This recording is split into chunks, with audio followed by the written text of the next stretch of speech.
Ito po ba yung room 4 and dito sa Guadalupe? Ikaw ba yung tumawag? Ikaw ba yung may-ari? Halika, pasok ka. Ayos to ah. Magkano? 8,000. 24,000. Ayun, sabi na nga po, 5K. Tindi mo? Pati sa matanda, may asim ka pa. Gago, bata pa yun. Ulol, gaano ka bata? Mga 20, ganun. Kaya alam mo pala na uto mo eh. Baka gusto mo ng tulong sa mga gamit mo. Hindi na, okay na kami. Nakita rin naman namin lahat ng gamit. Hindi, okay lang. Sure ka?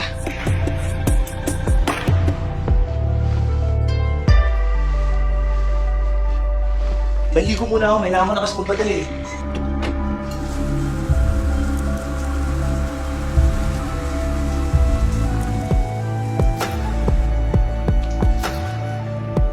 Okay, Nicole, smile.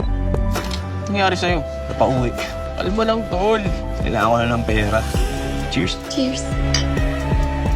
Wala bang magalit na nandito ako ngayon? Wala. Sa ganda mong yan, wala kang boyfriend. Ako maganda eh. Lotion na lotion nga ako eh. Walang magkakagusto sa akin. Pasensya na. Excuse me, ma'am. Ano po kailangan niyo dito? May hinihintay lang. Taga Unit 3D? Andyan ka na pala. Si Annalyn nga pala. I'm paying 10,000 for this. Tapos, kwarto lang. Ano naman ako dito eh. Ang bata mo pa. Actually, hindi ako yung may-ari ng building na ito. Nagkasakit kasi yung lola ko kaya ako na yung namamahala. Quadriplegic yung lola niya. Alam mo Madalas kami pagkwentuhan pag may oras. tama talaga yung pagpili ko sa kanya. Kaya ko naman ibigay lahat sa kanya eh. Pinaglalakuan mo ba ako? Mali itong ginagawa natin.